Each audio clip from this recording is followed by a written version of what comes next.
Hello, welcome to Comic Tropes. I'm your host, Chris. Let me tell you a short story about how I came up with the topic for this week's episode. So, the new Doctor Strange sequel is about to hit theaters, and I'm sitting there going, what kind of an episode could I do about an influential creator on Doctor Strange aside from Steve Ditko? Because honestly, his creator was easily the most influential. And I quickly came to the conclusion, in my opinion, it was writer Steve Englehart.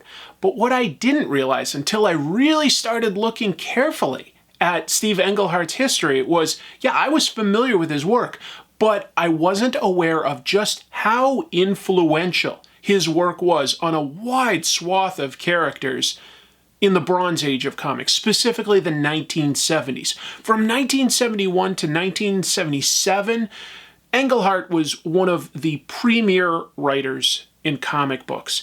And today, what I wanted to do was take a close look at his history and his writing techniques so that we could just understand who Steve Englehart was and what he brought to comics. Because it's not just Doctor Strange, it's the Avengers, Defenders, Captain America, Batman. A lot of his work has gone on to be exploited and adapted into film and television. Let's get into it. Without any further ado, we're going to talk about Steve Englehart. Steve Englehart graduated from college in 1969 and almost immediately began working for Neal Adams as part of the Krusty Bunkers, a group of art assistants that worked for Neal's studio, and which would include artists like Jim Starlin, Marshall Rogers, Bernie Wrightson, and dozens more. Englehart's first credited artwork was with Neal Adams on the March 1971 issue of Vampirella. Englehart was also serving in the Army right out of college, but quickly realized he was a conscientious objector and said in an interview with the Comics Journal that Neal helped testify to Steve's character, which helped get him an honorable discharge. By the end of 1971, while still working as an artist, Englehart also began writing and was credited alongside Gardner Fox for a story in Eerie issue 35. Englehart got his foot in the door at Marvel Comics by 1972 as a proofreader. He blogged that he had done some uncredited dialogue scripting on stories with Gary Friedrich, such as Sergeant Fury 94. Englehart had decided he wanted to write more than he wanted to draw, and his first credited work at Marvel was a monsters story in issue 15 of Monsters on the Prowl. Englehart would take whatever opportunities editor Roy Thomas had available, and he even worked under the pen name Ann Spencer for romance stories, including one in Our Love Story 18. Englehart was able to transition very quickly from an artist to a writer. So let's talk about his big break at Marvel and what kind of techniques he used as a writer that helped make him popular with readers. In May of 1972, Englehart began writing a 6-issue run on Amazing Adventures, starring the X-Men character The Beast. We can look at a random page and see that there is a lot more dialogue and text than what we're used to today. It is verbose, but that was the style of the time, and it moved stories forward at a faster pace. Issues usually ended with some character introspection, as compared to constant cliffhangers designed for 6 issues to later be collected into a trade paperback. Still, there was a good amount of action mixed with soap opera melodrama. One thing Englehart was noted for was a deep respect for what came before, using sometimes obscure characters and history as plot points. A great example of this is when he brought in the character of Patsy Walker, who had been in Marvel's romance and teen humor comics of the 1950s. Englehart brought her into modern Marvel continuity in Amazing Adventures, and later, when he wrote the Avengers, he had her take on the superhero role of Hellcat. But Englehart also had an impish desire to get away with new things. Years before Marvel and DC first did a crossover with Spider-Man and Superman, Englehart took part in an unofficial company crossover. In an issue of Amazing Adventures, he wrote himself into the story, along with real-life writers Jerry Conway and Len Wein. They visited the Halloween superhero parade that takes place in Rutledge, Virginia. Len Wein continued that background story of the writers being at the parade in DC's Justice League issue 104. And then Conway continued the thread in issue 207 of Thor. All three writers were working on the philosophy that it's easier to ask for forgiveness than it is to ask for permission. None of them had run any of this by any Marvel or DC editors, or it probably wouldn't have happened. So Englehart was writing the Beast stories in the spring of 1972, and by the fall of 1972, he was adding the Defenders to his resume. That was a new team book, but it was different in that it was comprised of a bunch of loners that would not traditionally work together in a team setting, unlike, say, the Avengers. The Defenders featured Doctor Strange working with the Hulk and Namor the Submariner. By issue 2, Englehart added Silver Surfer. And in issue 4, he added Valkyrie, who hadn't been explored as much, and that allowed for different team dynamics. Englehart wrote that book for almost a year through issue 11, but by then he was also writing a Doctor Strange comic and the Avengers. In addition to being a comic that featured a lot of internal conflict due to personalities, Englehart wrote a crossover with the Avengers that was popular with the fans, featuring the two teams battling in unique combinations. By the way, Defenders is an underrated comic, both the stories by Steve Englehart and by Steve Gerber. It's quirky, it's unique, and I think it holds up because it's full of so many weirdos that you wouldn't normally see working together in any other type of book. Anyway, by issue 105 of Avengers, Steve Englehart had been given the keys to writing that title. That was definitely more of a prestige Marvel team book. The Avengers by Englehart was a 4-year run that included some cool stories like the Serpent Crown and the earlier mentioned battle against the Defenders. But the one thing that dominates the run is Englehart's new character, Mantis. Mantis is a half-Vietnamese woman with superior martial arts skills that is slowly introduced into the title with a subplot where she's talking with a mysterious figure in shadow. Eventually, we learn this is Swordsman, a disgraced hero who meets Mantis while she works in a bar. The two joined the Avengers, and her backstory slowly gets fleshed out. She was trained by the Priests of Pama, a clan derived from the alien Kree, who were founded to locate and protect the Celestial Madonna, a woman who would marry the plant-based alien Kotati and give birth to a type of space messiah. Eventually, she marries a version of the Swordsman who has been revived by the Kotati after he died defending Mantis.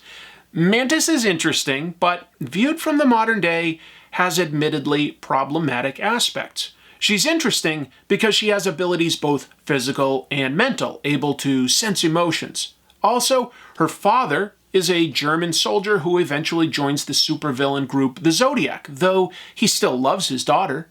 But Mantis is introduced as a seductress, which slots her into the dragon lady stereotype, a beautiful Asian woman who is deceitful or manipulative. She does grow past this over time, but everything about her ethnicity is treated as mysterious. For instance, she tells Swordsman that because she's studied martial arts, she has a limited amount of sensitivity to mysticism. I studied martial arts and I never got access to any magical abilities. Wait, was I ripped off?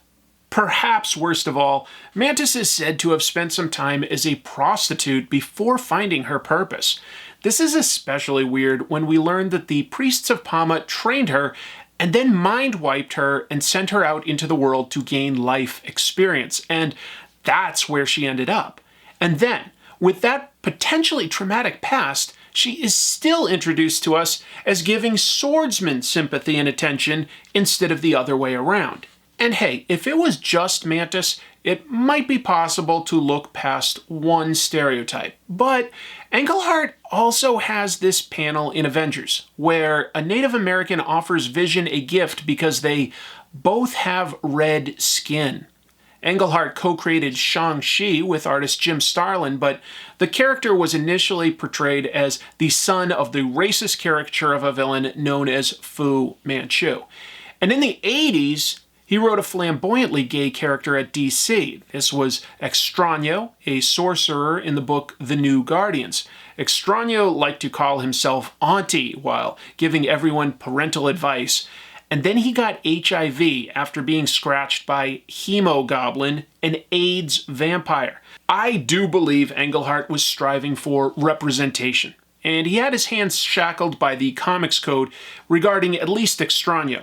But there is a history of stereotypes in his writing. However, in Englehart's defense, New Guardians, at least, was far from a subtle book. Issue 2, for instance, introduced the villain Snowflame, a bad guy powered by cocaine. Eventually, Mantis does grow past her stereotypes and becomes a valuable member of the Avengers and fulfills her destiny of becoming the Celestial Madonna. Around this time, Englehart left Marvel, and depending on who you talk to, he either quit or was fired. We're going to loop back to his time at Marvel, but for now, I want to continue on the character of Mantis, because Englehart actually took that character with him to 3 more publishers. Englehart was enticed to write for DC, where he agreed to write Justice League as long as he could also write for Batman. Towards the end of his year-and-a-half-long run on Justice League, he had the team come across a lady calling herself Willow. She referred to herself as this one, which is how Mantis always referred to herself. She was the same character with the serial numbers filed off. Importantly, Willow explains that she is now pregnant before she leaves. Then, 5 years later, Englehart wrote 2 issues of a creator-owned book called Scorpio Rose through publisher Eclipse. Englehart had a subplot in issue 2 that introduced us to Lorelei, who spoke in the same manner as Mantis and Willow. She says she's been known by many names, and has now had a son by a man from space. There was also a Lorelei story in Coyote Collection published by Image Comics, but I have to admit I have not found and read that issue. Englehart probably cares about Mantis more than just about any other character he worked on for another publisher. For instance, he co-created Star-Lord in the pages of Marvel Premiere, and it's a pretty different character than the one Marvel Studios presented in the Guardians of the Galaxy movies. The comics version is a clever astronaut who meets a space god and is given a gun with the powers of the elements. The film has him portrayed as a sarcastic rogue with a heart of gold. Both were raised by a mother who claims to have been with a man from space. But Englehart didn't talk about that deviation the same way he did about Mantis, who appeared in the Guardians of the Galaxy sequel, this time as an alien, but still with empathic abilities. In an interview with Polygon, Englehart spoke about the film adaptation of Mantis, saying, quote, "Well, I was not happy with Mantis's portrayal. That character has nothing to do with Mantis. I will say that I enjoyed the film quite a bit overall. They're doing good stuff, and I enjoyed my night at the movies, so long as I turned my brain off to the fact that that's not Mantis up there. I really don't know why you would take a character who is as distinctive as Mantis and do a completely different character and still call her Mantis. That I do not know." So Englehart is very passionate about this character, and that's a good thing. I want my writers to be passionate about the characters that they're writing. I believe that passion does come across on the page. Englehart was writing 2 other series for Marvel at this time, Captain America, Doctor Strange. I want to talk about those, but first, let's get into why he left Marvel. In issue 63 of the Comics Journal, Englehart claimed he left because of friction with editor Jerry Conway. On his blog, editor Jim Shooter claimed Englehart was fired because he was chronically late. The truth is probably a mixture. It is a fact that several Avengers issues within Englehart's run have co-writers or someone stepping in to write a bunch of pages. That was likely costing Marvel money. But as to whether it was purely Englehart being late or a lack of proper communication from editors, we'll never know for sure. But my personal favorite Marvel stories by Steve Englehart were written concurrent with his Avengers run. They were on Doctor Strange and Captain America, respectively. Englehart took over writing Doctor Strange in issue 9 of Marvel Premiere, teamed up with Frank Brunner. It was a fantastic team to give the supernatural book an eerie, off-kilter flair, perfect for exploring surreal stories.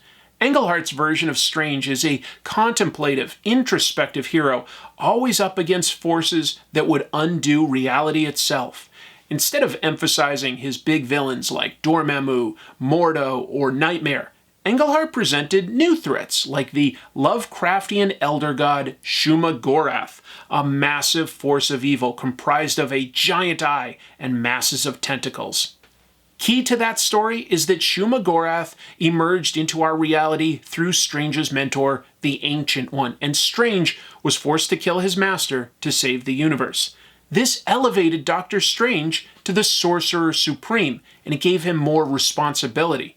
But the book wasn't all bolts of energy. Strange would look inward, using his third eye to perceive threats, or escape his body as a ghostly astral apparition. When in danger, Strange's instincts were to meditate. I found him a very believable character. His supporting cast of Wong and girlfriend Clea were never far away and complemented the aspects of Strange's personality that weren't always there. Supportive, research-focused, empathic. The second big story arc featured a new villain, a sorcerer from the future named Sissaneg, who was traveling back through time and absorbing the power of wizards of each age. Strange chases after him as Sissaneg aims to restart the universe from the Big Bang and control everything. You may note that Sissaneg is Genesis spelled backwards.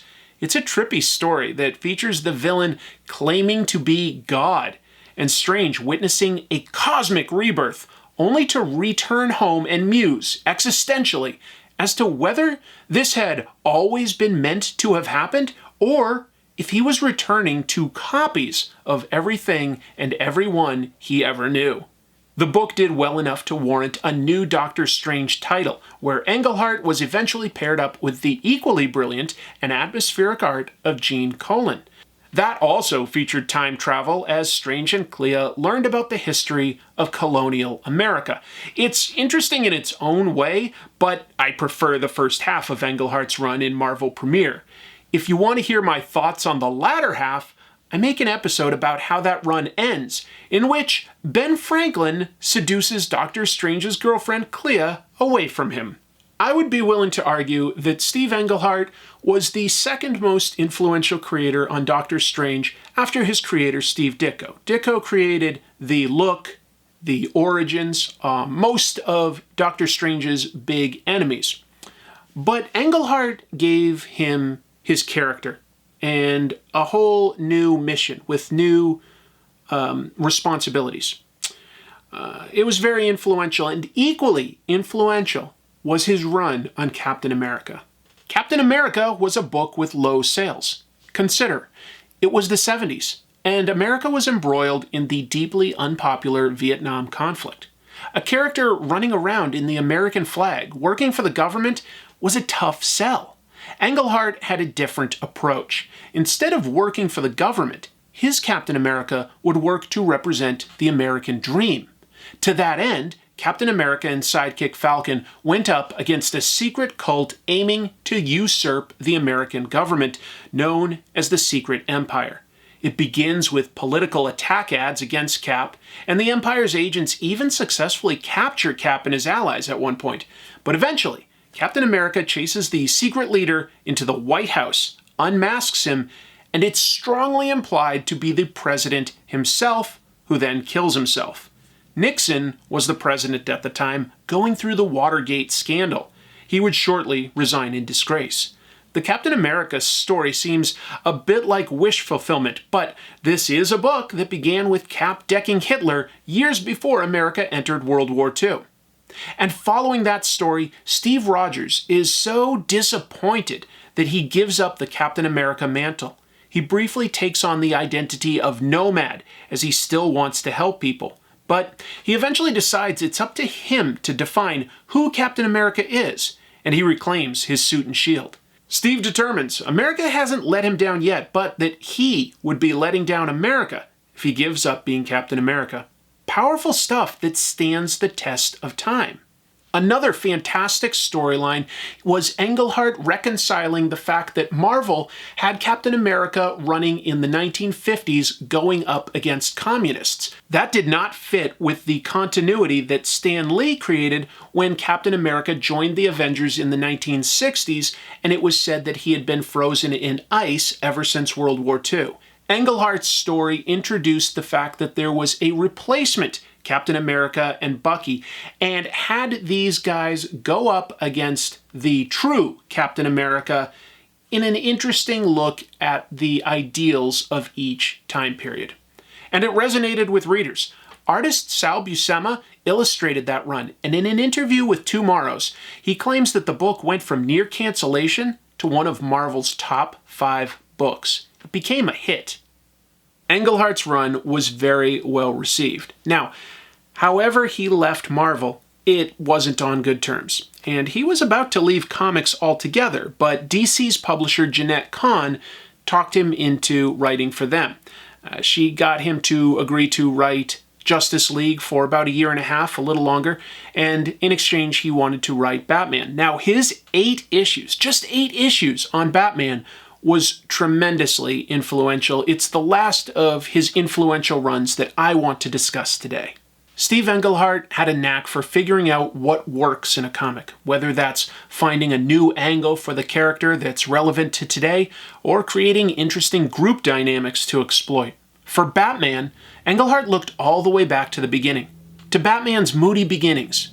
Denny O'Neil had started to make Batman a bit more serious again after the campy 50s and 60s stories, but Englehart put together a fantastic storyline that emphasized Batman's pulpy origins with scary enemies and a renewed focus on who Bruce Wayne was. Englehart introduced 2 new characters. One was Rupert Thorne, a corrupt city council member determined to eliminate Batman and craft Gotham in his vision.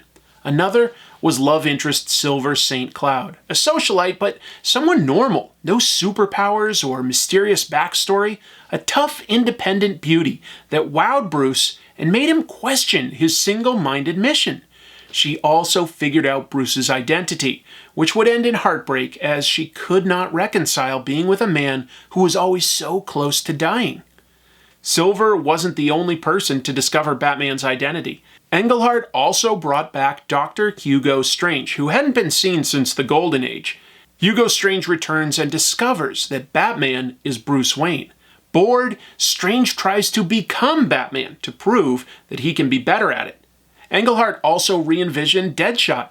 In his 1950 origin, Deadshot dressed like a stage magician and pretended to be a new hero while secretly trying to take over Gotham's underworld.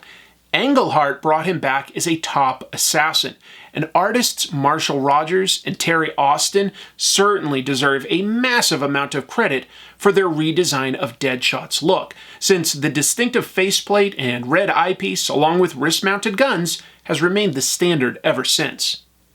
Englehart also delivered one of the best Joker stories, The Laughing Fish, which helped solidify the current modern interpretation of Joker as a homicidal maniac. Joker threatens a lowly patent clerk, demanding that he grant Joker a patent because he can poison fish to make them look as though they have a big grin.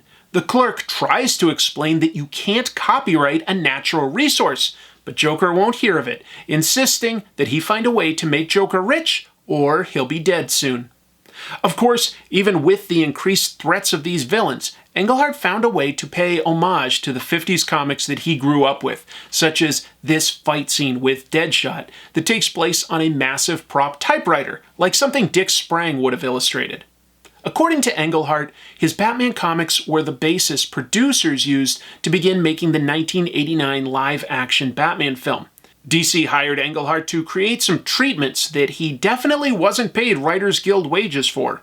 Rupert Thorne and Silver St. Cloud certainly bear a strong resemblance to crime boss Carl Grissom and photojournalist Vicky Vale, and a lot of Englehart's characters and stories later were adapted into the Batman the Animated Series show. And look, I'm not saying that it's all perfect. I think that the Batman, Captain America, and Doctor Strange runs are all really good reading. I think that they stand the test of time. But he's not a perfect writer. There could often be subplots that don't really go anywhere. And sometimes the dialogue does not sound very naturalistic. Not that he's the only one that does this, but you've got Doctor Strange shouting things like, "By the vipers of Valtor," whenever he's surprised. That doesn't ring very true. What Englehart does well is he comes up with characterization and interesting plots that trump improbable dialogue. And it's not like Englehart's career stopped after the 70s. He continued to write for Marvel and DC and also companies like Valiant and Malibu. He had a creator-owned book called Coyote, and he gave artist Todd McFarlane his first big break on that book. Englehart also parlayed his writing into TV work on shows like Nightman and G.I. Joe Extreme. He also began writing novels in the 90s. But his run in comics from 1971 through 1977 are especially strong.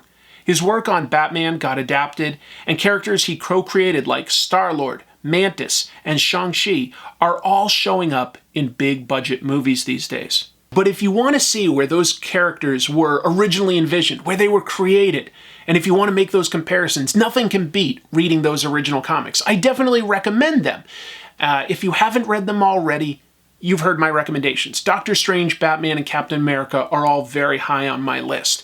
And if you have read some of this stuff, I would be very curious to hear in the comments below some of your opinions. What do you think that Englehart did well with his writing style? You know, what were his hallmarks that you remember him for? I would love to hear that stuff.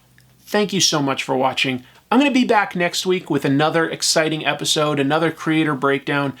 But one thing that always helps this channel, please consider hitting like, subscribe, a comment, maybe even sharing this video with somebody new. That stuff all helps tremendously, doesn't cost you a dime, helps me a lot. I'd appreciate it. But either way, thank you so much for watching this episode. I'm going to see you soon. And until then, keep reading comics.